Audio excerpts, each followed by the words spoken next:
تو گزر گیا جلی شام دے ہی دے اچھا اس کا تو پتہ ہی نہیں اس اچھا کا تو واقعہ بیان کرے کلیجہ پھٹ چلے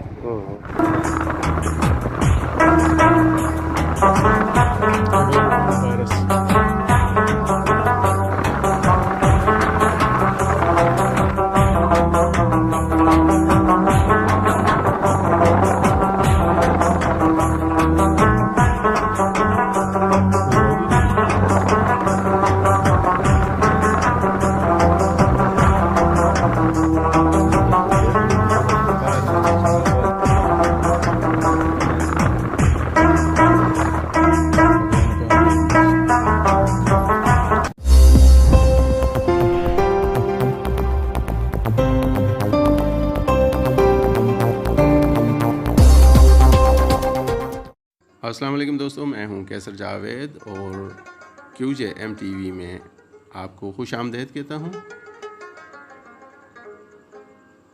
آپ کی سماعتوں اور بصارتوں کو مستعار لیے ہوئے آج ہم جا رہے ہیں کاغان۔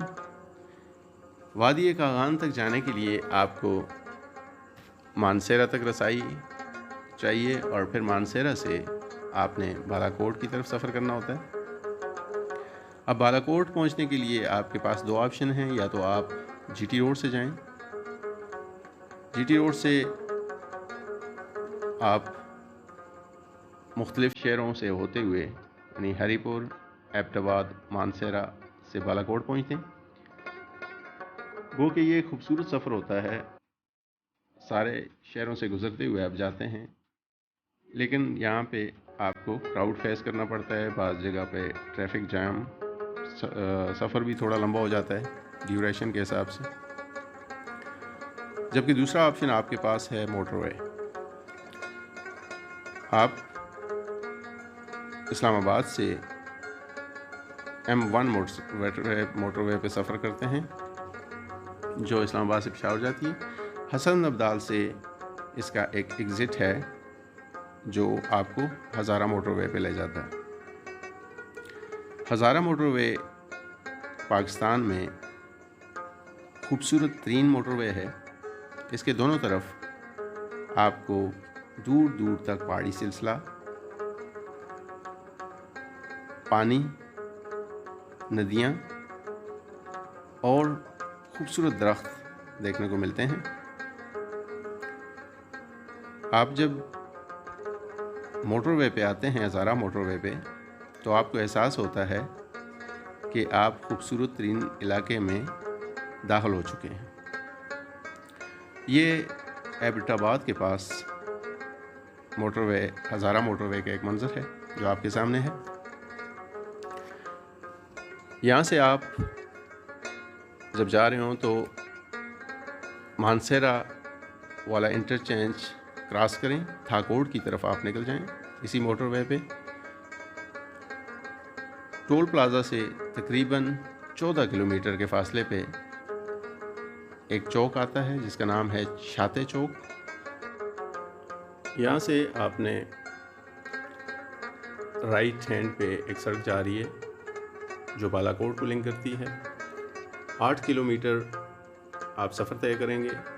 روڈ آپ کو دونوں طرح کا ملتا ہے، کچھ تھوڑا سا خراب بھی ہے، لیکن خراب اس طرح سے مطلب کچا روڈ ہے، اور اس کے علاوہ تقریباً 6 کلومیٹر اچھا روڈ ہے۔ آپ بالاکوٹ، نیو بالاکوٹ سٹی میں داخل ہوں گے، وہاں سے آپ 11 کلومیٹر کے فاصلے پہ بالاکوٹ کا شہر ہے، اور بالاکوٹ کا شہر وادی کاغان کا دروازہ بھی کہلاتا ہے۔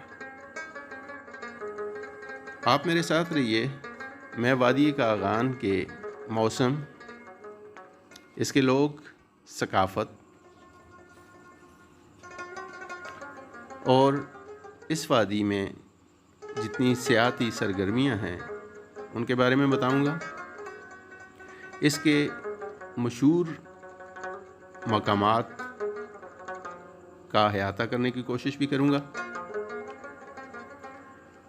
وادی کاغان صوبہ خیبر پختون کے ہزارہ ڈویژن میں واقع ہے، اور وادی کے شمال میں گلگت، مشرق اور جنوب میں آزاد کشمیر، اور مغرب میں وادی سرن اور کوہستان واقع ہیں۔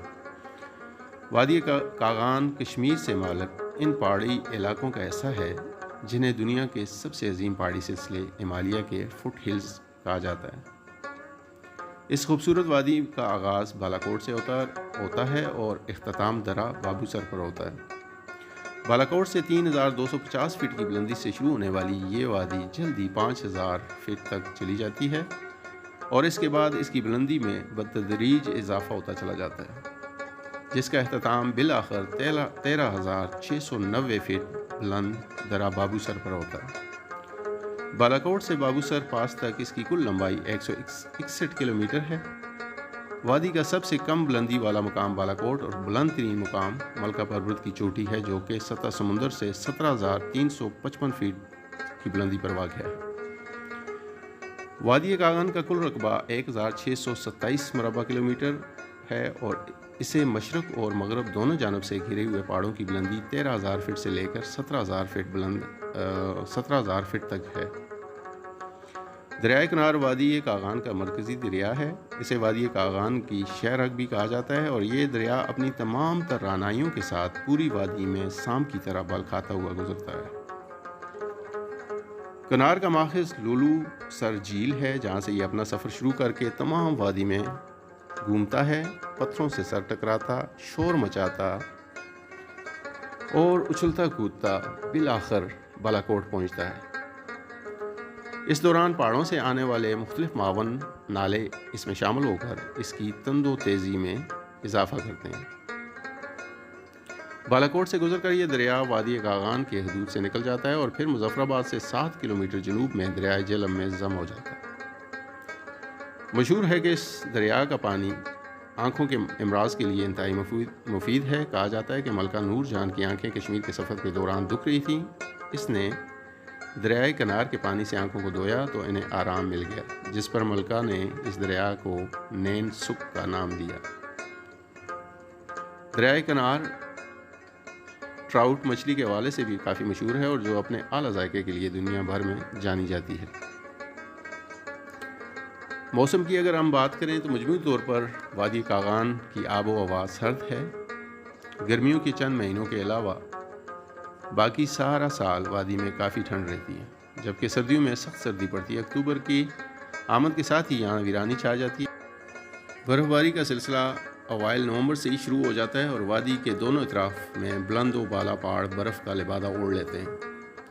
تاہم نشیبی علاقوں میں دسمبر تک برف نہیں پڑتی۔ دسمبر یا جنوری میں وادی کا بیشتر حصہ برف کی تبیس تہوں تلے دب جاتا ہے اور کاغان کے قصبے سے آگے تمام وادی کا رابطہ منقطع ہو جاتا ہے۔ وادی کاغان میں لوگوں کی اکثریت انتہائی خوش اخلاق، مہمان نواز اور مذہبی ذہن و فکر کی حامل ہے۔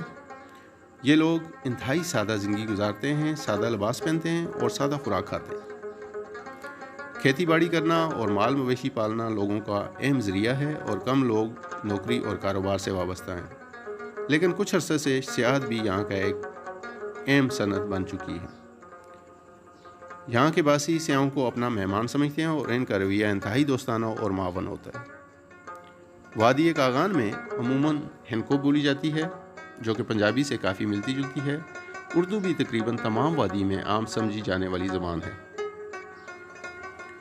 وادی کاغان میں یوں تو کئی قوموں، نسلوں اور قبیلوں کے لوگ آباد ہیں، جن میں سید، سواتی، گجر، مغل، کشمیری اور کوہستانی قبائل کے لوگ شامل ہیں، لیکن زیادہ تر تعداد یہاں گجروں کی ہے۔ گجروں میں کچھ لوگ تو زراعت پیشے ہیں اور مستقل طور پر سکونت رکھتے ہیں، باقی گجر خانہ بدوشی کی زندگی بسر کرتے ہیں۔ گجر قوم بڑے دلچسپ اور انوکھے اعتبار کی قوم ہے۔ یہ قوم دوسری قوموں سے بالکل مختلف ہے، ایک جدا کلچرز، زبان اور تشخص رکھتی ہے۔ گجروں کے بعد سواتی لوگ تعداد کے لحاظ سے وادی کی دوسری بڑی قوم ہے۔ وادی کاغان میں سادات لوگ بھی بستے ہیں، یہ جو تعداد میں کم ہیں، لیکن وادی کے سیاحت اور تجارت میں ان کا اثر سب سے زیادہ ہے اور یہی لوگ زیادہ تر جنگلات اور زمینوں کے مالک ہیں۔ سیاحتی سرگرمیوں کے بارے میں بات کریں تو وادی کاغان میں سیاحوں کی بہت سے مشاغل اور خیر موجود ہیں، جن میں ٹریکنگ، ہائکنگ اور فشنگ سیر فہرست ہیں، جبکہ حال ہی میں کچھ نئے کھیل بھی متعارف کروائے گئے ہیں۔ وادی میں ٹراؤٹ مچھلی کا شکار کرنا سیاحوں کا دلچسپ اور مقبول ترین مشغلہ رہا ہے۔ ٹراؤٹ اپنے اعلیٰ ذائقے کی وجہ سے دنیا بھر میں مشہور ہے۔ یہ مچھلی بہت زیادہ ٹھنڈے پانی میں ہی زندہ رہ سکتی ہے اور دریا کی مد میں سفر کرتی ہے۔ دریائے کنار کا برفیلا پانی اس کی افزائش کے لیے موزوں ہے۔ وادی کاغان میں فشنگ کے لیے پرمٹ لینا لازمی ہے جو کہ ناران کے محکمہ فشریز سے حاصل کیا جا سکتا ہے۔ فشنگ کا سامان اور راڈ وغیرہ ناران بازار سے بآسانی کرائے پر دستیاب ہیں۔ مچھلی کے شکار کے لیے جال یا بارود کا استعمال سختی سے ممنوع ہے۔ ایڈونچر فاؤنڈیشن آف پاکستان نے حال ہی میں وادی کاغان میں ریور ریفٹنگ کے کھیل کو متعارف کرایا ہے۔ دریائے کنار کے اکثر حصہ تیز بہاؤ کی وجہ سے صرف ماہر ترین کھلاڑیوں کے لیے یہ موزوں ہے، لیکن بالاکوٹ اور ناران کے قریب ناران میں بٹاکنڈی سے تھوڑا پہلے کچھ حصوں میں مدھم بہاؤ کی وجہ سے عام اور کم تربیت یافتہ لوگ بھی اس کھیل سے لطف اندوز ہو سکتے ہیں۔ کوہ پیمائی سے دلچسپی رکھنے والوں کے لیے بھی وادی کاغان میں متعدد مواقع موجود ہیں۔ ملکہ پربت جیسی سخت اور مشکل مہم جوئی کے علاوہ مکڑا اور موسیٰ کا مسلح جیسے آسان پہاڑوں پر بھی کوہ پیمائی کی جا سکتی ہے۔ وادی کاغان میں جیپ سفاری بھی ایک دلچسپ مشغلہ ہے اور کسی مہم جوئی سے کم نہیں۔ وادی کے مختلف مقامات تک جانے کے لیے ایڈونچر سے بھرپور جیپ ٹریکس موجود ہیں۔ جب آپ مانسیرا ٹول پلازا کو کراس کرتے ہیں، تھاکوٹ کی طرف سفر کرتے ہوئے ان بہترین نظاروں سے مقامات سے ہوتے ہوئے، جیسے میں نے پہلے عرض کیا کہ آپ شاتے چوک پہ پہنچیں گے۔ مانسیرا ٹول پلازا سے 14 کلومیٹر کے فاصلے پہ ہے شاتے چوک۔ یہاں سے آپ کو رائٹ ہینڈ پہ بالاکوٹ کو لنک کرتا ہوا ایک روڈ ملے گا۔ اس کا فاصلہ 8 کلومیٹر ہے شاتے چوک سے۔ یہ جو ایکسپریس وے ہے جس سے ہم جا رہے ہیں، یہاں پہ شاتے چوک جو ہے اس سے 8 کلومیٹر کا فاصلہ ہے بالاکوٹ نیو سٹی کا۔ اور بالاکوٹ یا وادی کاغان میں جانے والے سیاحوں کے لیے یہ سب سے آسان ترین اور ہیڈک فری راستہ ہے۔ آپ موٹر وے پہ سفر کریں تو سگنل فری ڈرائیو میں آپ بالاکوٹ پہنچ سکتے ہیں، جبکہ جی ٹی روڈ پر مختلف شہروں سے ہوتے ہوئے آپ مانسیرا جائیں گے اور مانسیرا سے پھر بالاکوٹ کے لیے سفر کریں گے، اور وہاں پہ آپ کو کافی کراؤڈ اور ٹریفک جیم اور مختلف قسم کی ہیڈک جو ہیں آپ کو فیس کرنے پڑیں گے، جبکہ موٹر وے پہ آپ کو یہ چیزیں نہیں ملیں گی۔ بالاکوٹ وادی کاغان کا سب سے بڑا اور مرکزی شہر ہے۔ یہ شہر یہاں کا تعلیمی، ثقافتی اور تجارتی مرکز ہے، اور جیسے میں نے پہلے کہا کہ اسے وادی کاغان کا دروازہ بھی کہا جاتا ہے۔ سید احمد شہید اور شاہ اسماعیل شہید کا مدفن ہونے کے ناطے بالاکوٹ کو ایک تاریخی حیثیت بھی حاصل ہے۔ ان مجاہدین اسلام نے کفر و ظلم کے خلاف جہاد کیا اور سکھوں کے خلاف فیصلہ کن جنگ لڑتے ہوئے جام شہادت نوش کیا۔ بالاکوٹ کو چند برس قبل ایک بہت بڑی قدرتی آفت کا سامنا بھی کرنا پڑا۔ 8 اکتوبر 2005 کے زلزلے میں یہ شہر مکمل طور پر تباہ ہو گیا اور بڑی تعداد میں جانی نقصان بھی ہوا۔ بالاکوٹ کے علاقائی اہمیت کے پیش نظر اس شہر کو جلد ہی دوبارہ تعمیر کیا گیا، اور آج ایک بار پھر یہ شہر اپنی تمام تر خوبصورتی کے ساتھ وادی کاغان میں آنے والوں کو خوش آمدید کہتا ہے۔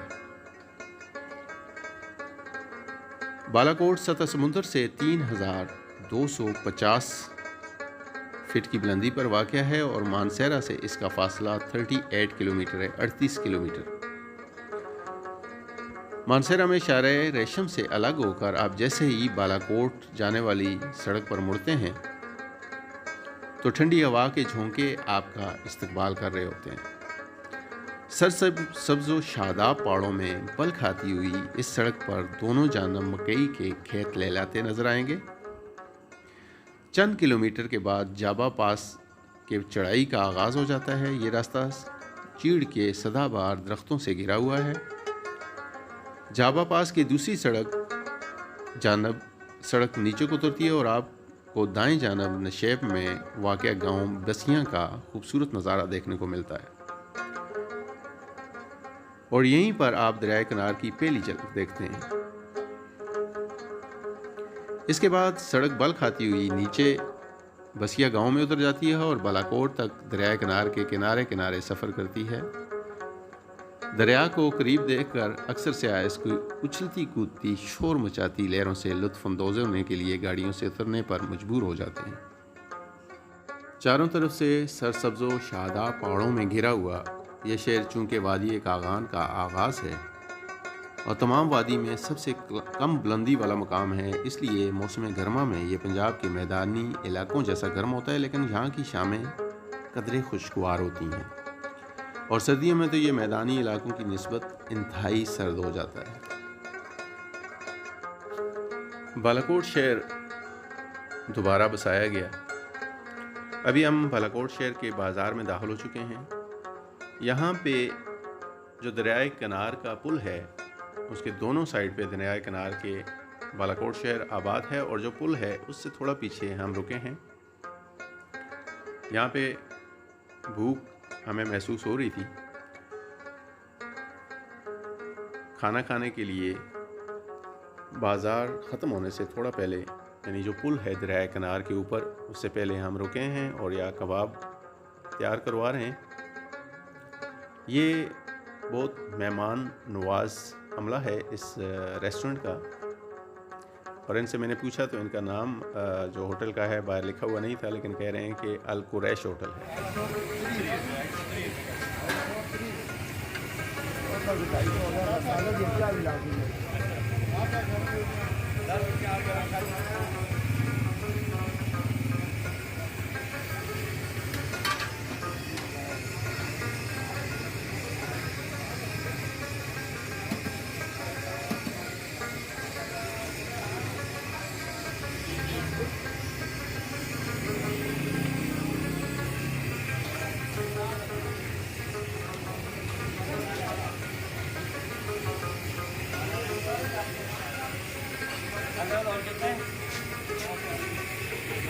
تو اس کا نام کی ہے جی اس ہوٹل کا؟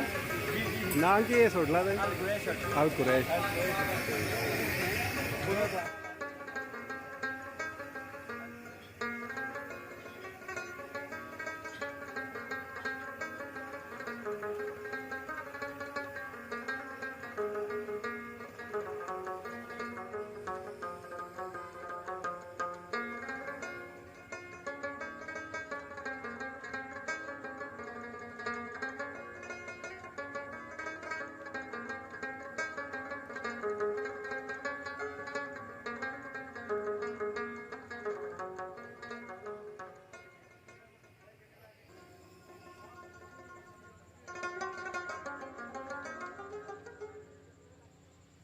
یہاں پہ ہم کباب کھانے کے لیے رکے ہیں، 12:30 کا ٹائم ہے تقریباً۔ ناشتہ بھی نہیں کیا تھا تو ہم نے سوچا کہ ہم یہاں پہ کباب کھائیں۔ اس کے بعد ہم کوشش کریں گے کہ ساری راستے میں جو چیزیں ہیں وہ آپ کو دکھاتے ہیں۔ یہاں سے ہمارا پروگرام تھا شاہراہ جنگل کا، لیکن وہاں پہ میں نے ابھی ایک بندے سے پوچھا تو وہ کہہ رہے ہیں کہ وہاں پہ جگہ صحیح نہیں ہے، اور اگر آپ جانا چاہتے ہیں تو بڑا مشکل ہو جائے گا۔ دیکھتے ہیں اگر وہاں جا سکیں، نہیں تو شبراہ اور سیدھی پائے جاتے ہیں، اور اس کے بعد پھر سیدھا ہم نکل جائیں گے اس کی طرف، ناران کی طرف، یا پہلے ناران جاتے ہیں اور وہاں کے بعد پھر اس طرح ہے کہ پھر انشاءاللہ خیر دی کوئی کام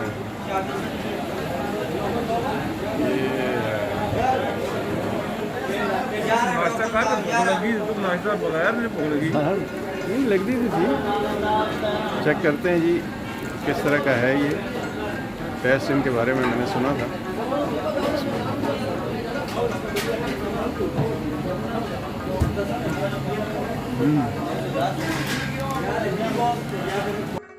جی تو بالاکوٹ شہر اور 2005 کا قیامت خیز زلزلہ، اس زلزلے میں ہزاروں قیمتی جانیں چلی گئیں، اور جو لوگ زندہ رہے وہ بالاکوٹ کے ارد گرد کے پہاڑوں جیسے غموں کے نیچے دب کر رہ گئے. زندہ بچ جانے والے ان قیامت خیز لمحوں کا ذکر کرتے ہوئے آج بھی اپنے آنکھوں کے آنسوؤں کو نہیں روک سکتے. اچھا اس جگہ پہ 6 منزل ہوٹل آ سکتا 6 منزل ہوٹل. اچھا یہ جڑی جگہ ہے. ہے دنیا کا سامنے نظر آ رہا ہے. اچھا اچھا یہ اچھا سارے کا سارا زمین بچ گیا.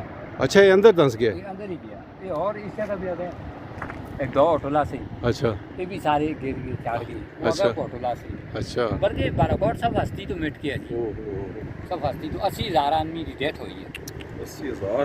1 لاکھ کو ہوتا آدمی زخمی آتے. اچھا تے یہ جڑا شہر ہے ہن یہ جڑی ساری عمارتاں بڑی ہوئی ہیں اس تو بعد یہ ساری نویاں بنی. اچھا تے شہر اس لیے بڑا ہو سی نا اس کو. اچھا اچھا اچھا تے تسی آ سی اس زلزلے چ تھا.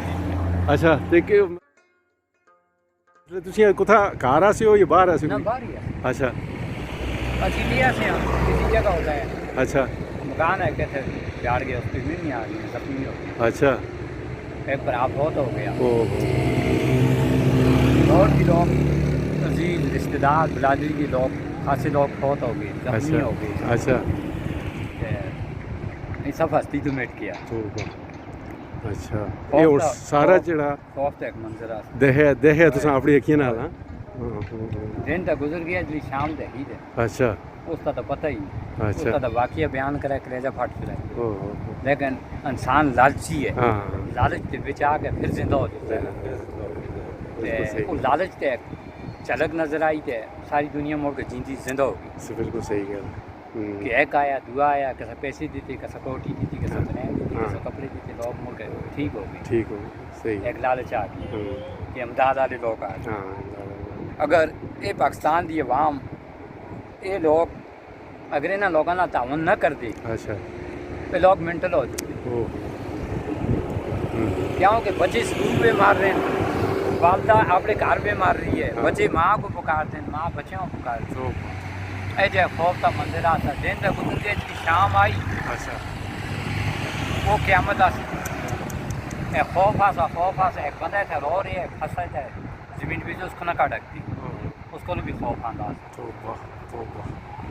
اللہ پاک دے کم ہیں جی. بالکل اللہ ایک جاننے والے بندے سن مڑ کو واز کیتا اچھا کہ میں پھنسے دا مڑی مدد کر. اچھا تو میں اس کے کول گیا اچھا لیکن وہ کو اتنا خوف آ گیا کہ میں واپس آ گیا.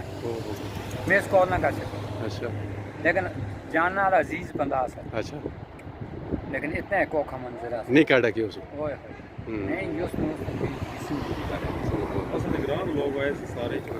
اچھا تے بچیاں سکول پہ جو سوت ہوتا ہے میں کڑی زخمی حالات. اچھا تے کار دے تستے اپنے کتنے بندے آئے ون؟ سارے 4 بندے زخمی, ایک 2 ڈیتھاں ہو گئی. 2 رہتے ہیں. اچھا جی اللہ پاک رحم کرے. معاملات آپ نے سنا کہ انہوں نے کہا کہ اگر پاکستانی عوام ہمارے ساتھ تعاون نہ کرتی تو یہاں کے لوگ مینٹل ہو جاتے, پاگل ہو جاتے, جو قیامت اور غم ان پہ ٹوٹا تھا. اس طرح کے جملے اکثر سننے کو ملتے ہیں اور سینہ فخر سے چوڑا ہو جاتا ہے کہ ہم ایک بہترین قوم کے افراد ہیں. چھوٹی موٹی باتیں ہر جگہ پہ ہوتی ہیں. پازیٹیو چیزوں کو اگر دیکھا جائے تو پاکستانی قوم ایک بہترین قوم ہے. کبھی بھی پاکستانی قوم میں کسی پہ غم دکھ مصیبت آئے تو یہ شانہ بشانہ کھڑے ہو جاتے ہیں اور اپنی خدمات جہاں تک ہو سکے پیش کرتے ہیں.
بہت خوبصورت.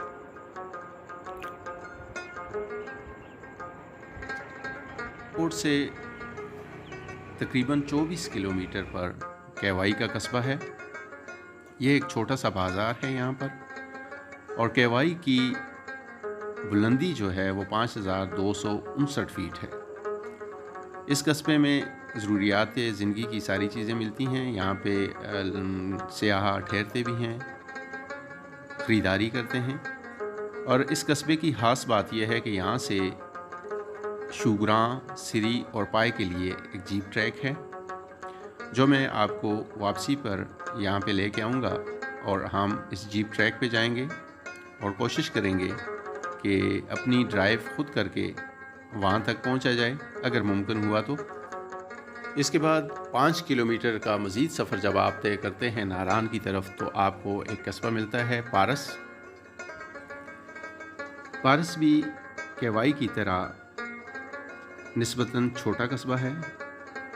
یہاں پہ چھوٹا سا بازار بھی ہے، اور یہاں سے بھی آپ کو ضروریات زندگی کی تقریباً ساری چیزیں مل سکتی ہیں اس قصبے سے. یہاں کی بھی خاص بات یہ ہے کہ یہاں سے ایک جیپ ٹریک جاتا ہے شاہراہ کو.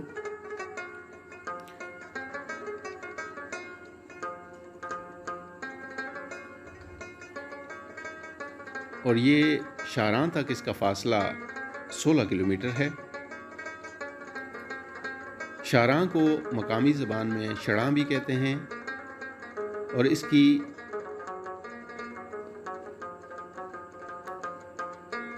خاص بات یہ ہے کہ یہ وادی کاغان کا ایک انتہائی گھنے جنگلوں کے بیچ پوشیدہ پڑاؤ ہے.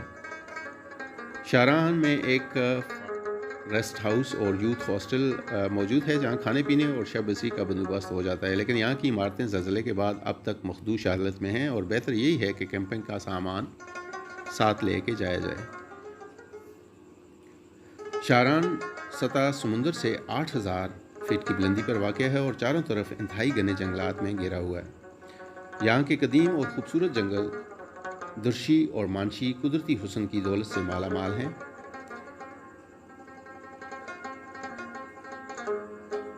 یہ کسی بھی مقبول ہل سٹیشن کے مقابلے میں کہیں زیادہ پرسکون مقام ہے. شاہراہ کیمپنگ کے لیے بھی ایک آئیڈیل اور قدرے محفوظ جگہ ہے. ویسے تو آس پاس کے گھنے جنگلوں میں بندر کے علاوہ ریچھ اور چیتا بھی بکثرت پایا جاتا ہے، لیکن یہ جانور ادھر کا رخ کم ہی کرتے ہیں. پارس سے تقریباً 21 کلومیٹر کے فاصلے پر کاغان کا قصبہ ہے، جس کے نام سے پوری وادی جانی جاتی ہے، اور اس کی بلندی 6919 فیٹ ہے. یہ کافی آبادی والا قصبہ ہے، اور یہاں کا موسم ایک دم چینج ہو جاتا ہے جب یہاں پہ آپ آتے ہیں. زیادہ تر یہاں پہ بادل رہتے ہیں، اور زیادہ ایسا بھی دیکھا جاتا ہے کہ دوپہر یا شام کے وقت کسی نہ کسی وقت بارش تقریباً ہو جاتی ہے. اور یہ وادی کاغان کا آخری قصبہ ہے جو سارا سال کھلا رہتا ہے. موسم سرما میں جب برف باری کے باعث راستے مسدود ہو جاتے ہیں، تو یہ بذریعہ ٹرانسپورٹ وادی تک رسائی کا آخری مقام ہوتا ہے. اب ہم گزر رہے ہیں وادی کاغان کی ایک گلی سے، جسے درہ بھی کہا جاتا ہے، اور اس کا نام ہے سکی گلی. یہاں پہ آپ دیکھ رہے ہیں کہ یہ دیکھ کر مجھے تو کافی خوشی ہوئی کہ یہاں پہ ایک ڈیم بن رہا ہے، جس کا کام بہت تیزی کے ساتھ جاری ہے. اور ڈیم بننے کے بعد یہ مزید خوبصورت بھی ہوگا، اور اس کے علاوہ پاکستان کو اس کا کافی فائدہ بھی ہوگا.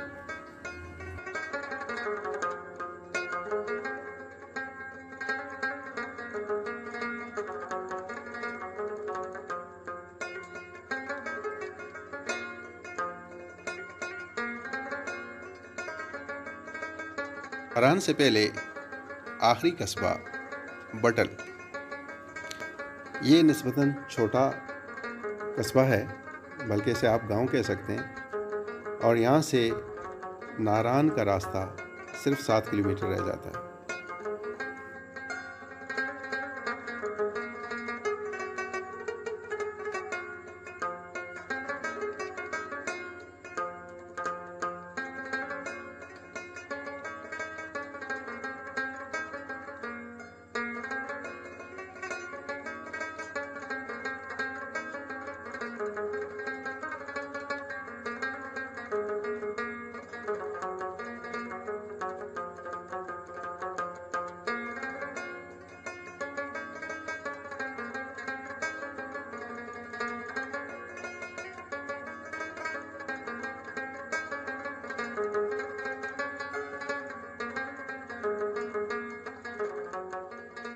جی، خوابوں کا دیس، شہزادوں اور پریوں کا مسکن ناران۔ وادی کاغان کی ٹورزم انڈسٹری کا مرکز و محور اور سیاحوں کا محبوب ترین مقام ناران وادی کاغان کا دل ہے۔